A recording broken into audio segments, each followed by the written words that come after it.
The View goes to war with a trad wife influencer, and none of it makes any sense.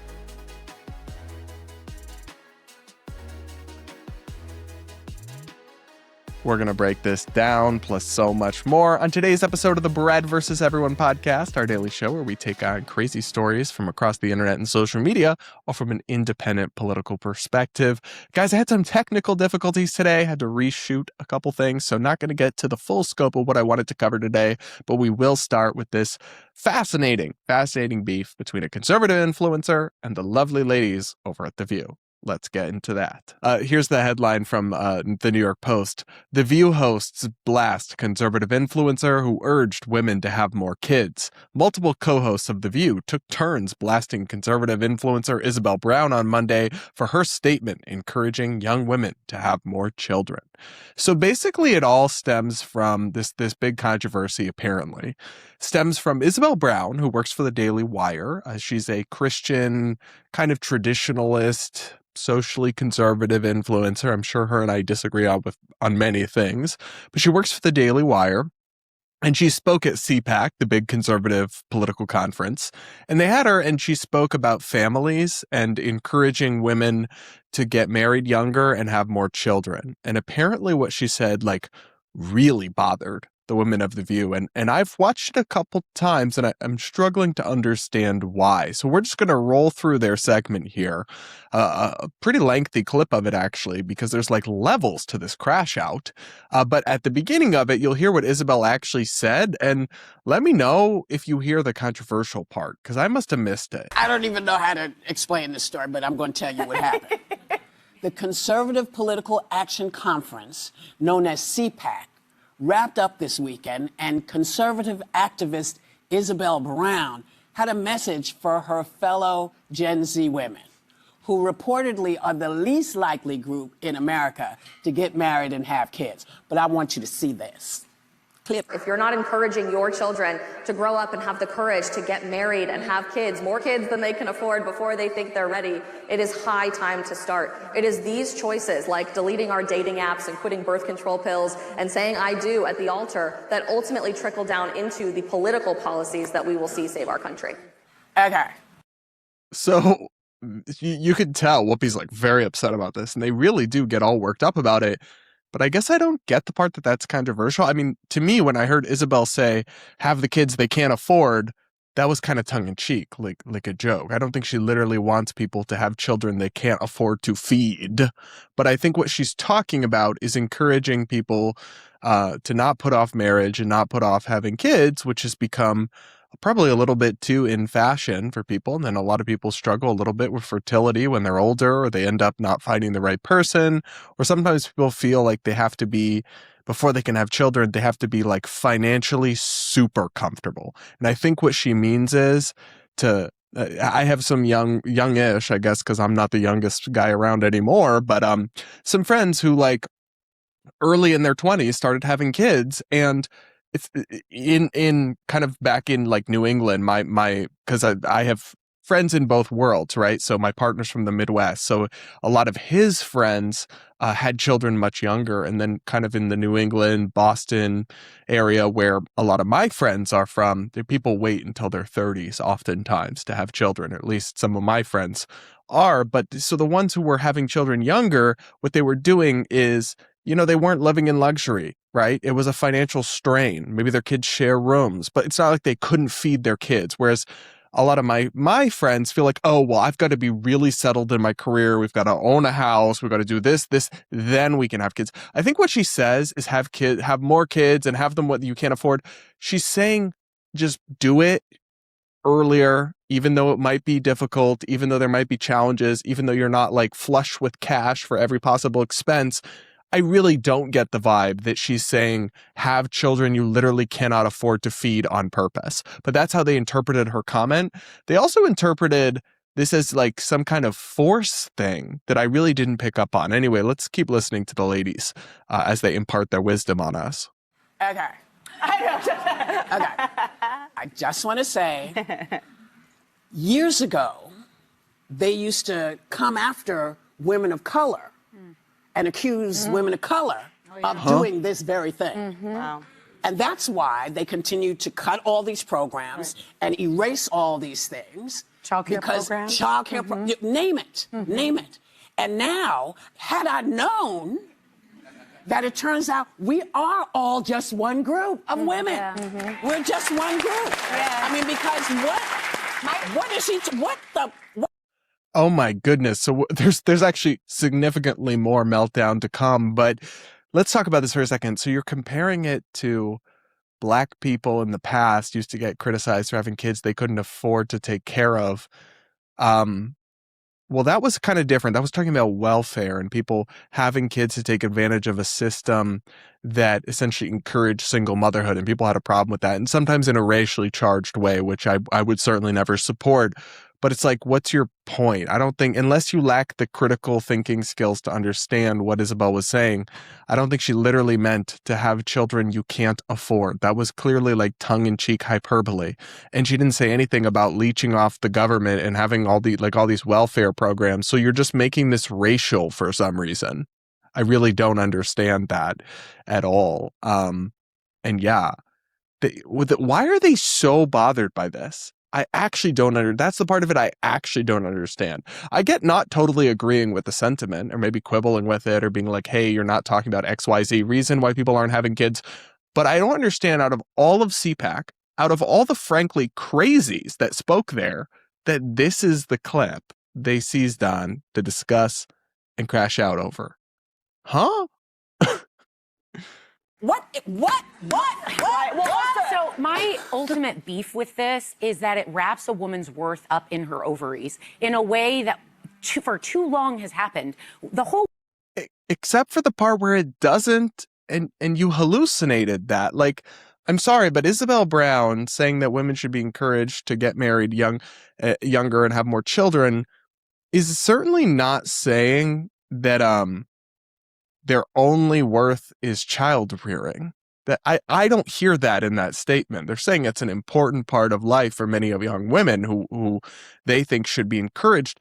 I understand there are some, especially in these red pill communities and this kind of new online space, that are like saying women belong in the kitchen. All they're good for is making babies. I'm not getting that from her simply saying that people should focus on marriage and family formation earlier in life. Doesn't mean they have no other value or importance. And she wasn't speaking about men or to men, because the specific panel she was on was about women for women. So yeah, she was speaking to women, but Isabel, I'm pretty sure at least, would say the same for men, that they should also focus on getting married younger and have having kids sooner and all that. And you can get mad about it if you want, but I don't pick up this unique burden and dismissive and denying women any other value other than their uterus. I don't detect that in the actual clip they're responding to. And I'm not one to say that that's not a sentiment or doesn't exist. I've roasted like red pill grifters and such who say those kinds of things many times in the past. I'm just not seeing it personally. the whole women's movement was not about bucking the trend of staying at home or loving tradition. It was giving women a choice to do what they wanted. And that's what this is too. Marriage, children, it's a choice. And by the way, but be responsible for God's no, but be sakes. responsible. But the other thing is they act like people are sitting around just saying, yeah, no, I'm good.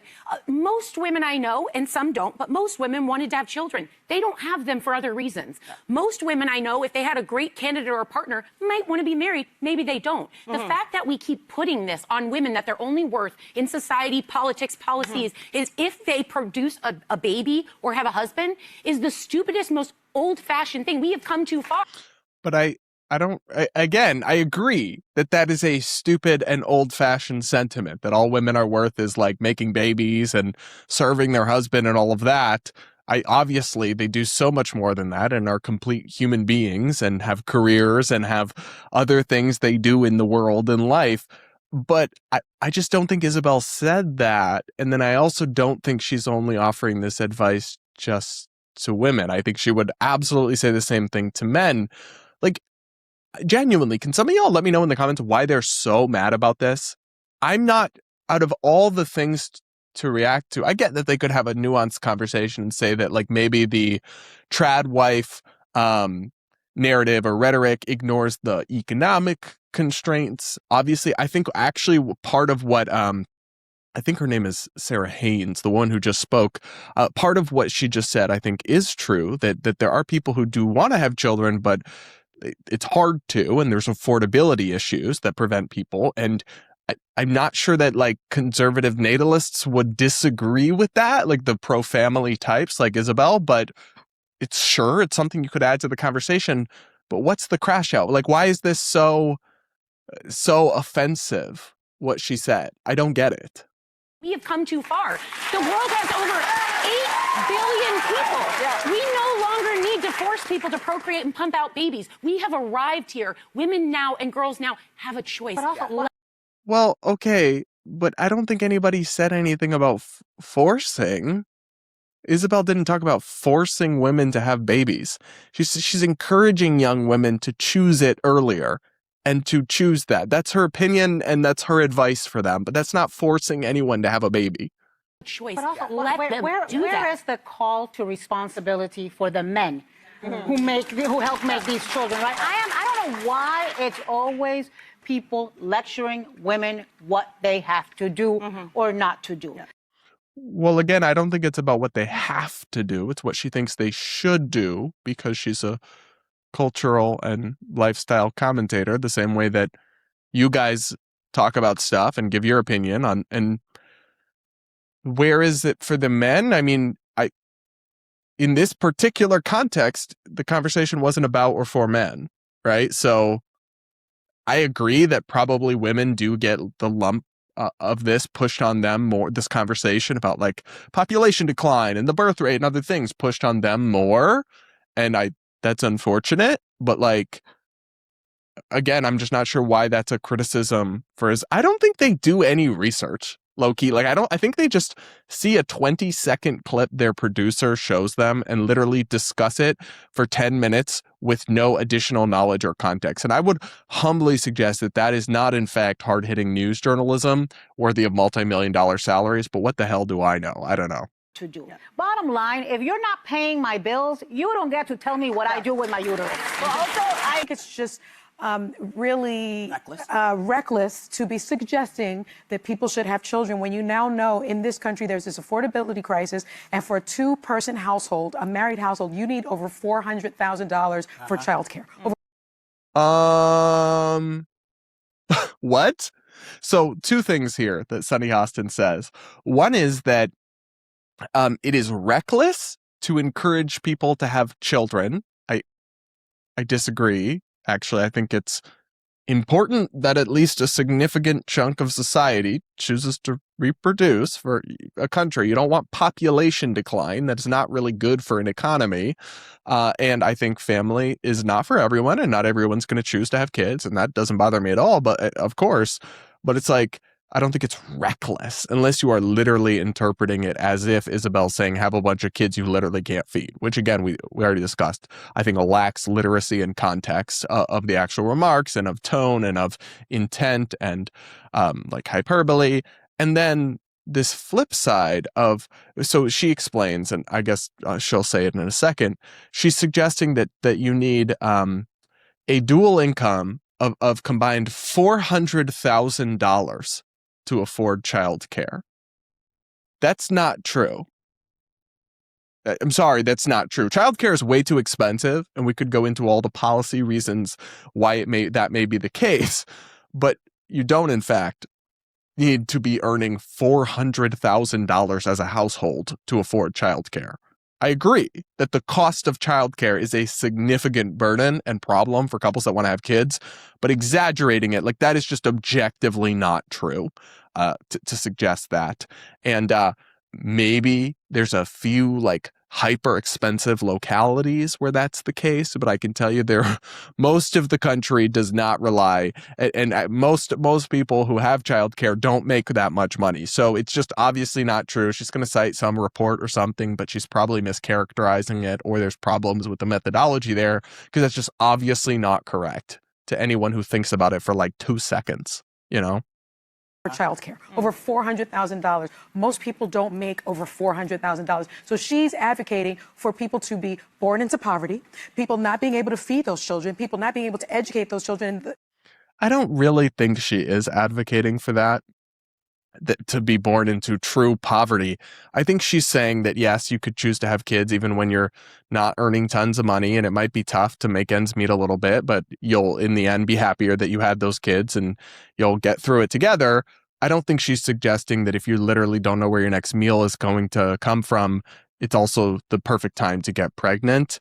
But also, like, the flip side of this is, even if she was suggesting that poor people should have children, more children as well, I guess I don't really agree with the framework that, like, children being born into poverty is, like, inherently worse than them not being born at all. I don't know. At least if I was that child, I'd much rather be born into poverty than not born at all. Those children and people not being able to house those children at the same time when this government is cutting all of the services that would allow people to have families and big families and Let's not forget. They talk about this at a couple times. Are the cuts in the room with us right now? Are they speaking to you? Are you hearing voices from the cuts? Because I always find this hilarious when people talk about, like, they make it sound as if we live in this, like, Ayn Rand novel where they have slashed government spending and all these programs. People have just been left out to dry. And it's like, no, the spending on all of these welfare programs goes up year after year after year after year. If you look at the graphs, they're all got what? Oh my gosh, you forget so much of the math you learned. They all have a positive slope, shall you say. There's no negative slope graphs on the U.S. welfare state, okay? Even in inflation-adjusted dollars, usually. So even when they talk about, like, things that I think Whoopi may have mentioned earlier, or one of these women mentioned earlier, like cuts to Medicaid that were made in the big, beautiful bill by Republicans, by cuts, what they mean is that Medicaid spending was scheduled to increase by a lot, and instead it will increase still, but not by as much. That's the kind of cut to welfare programs that ever does happen in U.S. politics. There are no actual, like, absolute slashes happening at the federal level, and I'm not really aware at the state level of any, but I mean, there's lots of states. I guess something could be happening somewhere, but at least at the federal level, the spending on all these programs is only going up, not down. So I don't know what you're talking about, that the Trump administration is taking away all the resources that people need to have babies. $400,000 over the lifetime of the child, or what? No. A year? It's That's a like a year. minute It's an almost. annual income exceeding $400,000 to afford childcare. And I Okay, want to that's gotta add be in New York. that this, no, it's all over the country, according to Lending Tree analysis. And finally, this woman makes $10,000. All right, I'm sorry. I still just don't believe that. She may have found some report saying that does not pass the sniff test. That all across the country, in order to afford childcare, a household needs a joint income of $400,000. Again, I am not dismissing for a second the fact that childcare is way too expensive in this country, but miss me with the hysterical, like, fake statistics, okay? Because that's just ridiculous. That's obviously not true. My partner and I do not make anywhere close to $400,000 combined. And if we had 2 kids right now, obviously we don't have any kids, but if we did, we could afford daycare. Like, what are you talking about? $10,000 per speaking engagement, between $5,000 and $10,000 per speaking engagement. Maybe she can afford to do it, but most people cannot. But she's saying, but listen to what she's encouraging. She's saying, don't have any thought about what you're doing. Yes, be thoughtful before you have a kid. Correct. You should be thoughtful before you have a kid. And Yeah, I don't think that conservatives who are advocating for people to have more kids would suggest that it should be a thoughtless decision on a whim. I really don't. I think they just have a different view on what the right ultimate decision for people is probably going to be. But again, they're like, I feel like they just interpreted this brief clip of Isabel in the worst faith imaginable. I just don't get it. And perhaps, Isabel, you want to talk to some of those red states about some of their laws about women, because they're not really encouraging women to do anything except flee from them. I'm sorry, I have to laugh at this because I'm pretty sure that Whoopi is talking about abortion laws. And so she seems to be suggesting that from someone like Isabel's perspective, and I'm sure I have different views than her on this, But she believes abortion is like murder, right? She's a pro-life activist. So she believes that abortion is effectively mothers killing their own children. And Whoopi's like, well, you want people to have more babies, talk to these red states and tell them to stop banning abortion. That doesn't even make sense. Obviously, she'd be happy about that if she wants more babies. Like, huh? It's almost impressive how bad at this they are. I'm not just saying that because of their opinions. I know smart liberal and democratic political commentators who would maybe have similar impulses or perspectives on these issues, like the women of The View, but wouldn't just be totally delusional and ill-informed. I don't know. How is it that millions of people unironically tune into this show every single day of the week? That's astonishing to me. Let's just listen to the last bit here. You're telling people to have as many babies as they want to. Again, I'm going to send you back into the past, and I want you to look and see how people were treated. And then I want you to say, you know what? Maybe this isn't the smartest idea because I only have one child.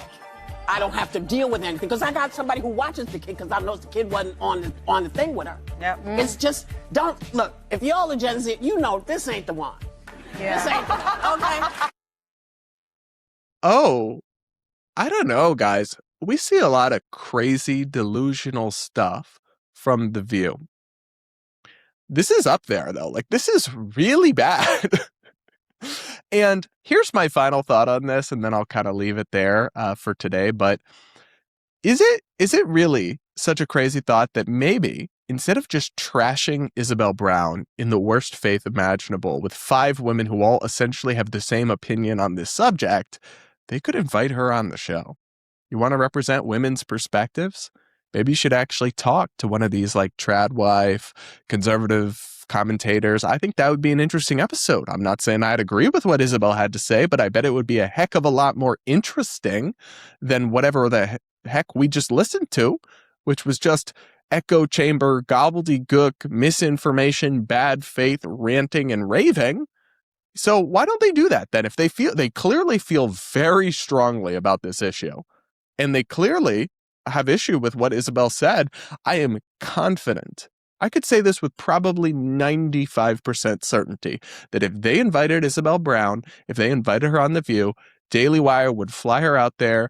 They don't even have to cover the cost, and they would send her to be on there, and she would I'm sure it would actually rate very well and actually generate a lot of buzz and clips. So why not do it? Unless you realize somewhere deep down they know that they actually don't have any idea what they're talking about, and they realize that they would probably be made to look quite ridiculous if that were to happen. But that's just my take, guys. You will have to let me know what you think in the comments below. Make sure you're subscribed if you aren't yet. Do hit the like button. And guys, that'll be it for today's episode of the Brad vs. Everyone podcast. I had some technical difficulties today, so I was hoping to record a little bit more content than I got to, but we'll leave it there on that one, and we will talk again real soon.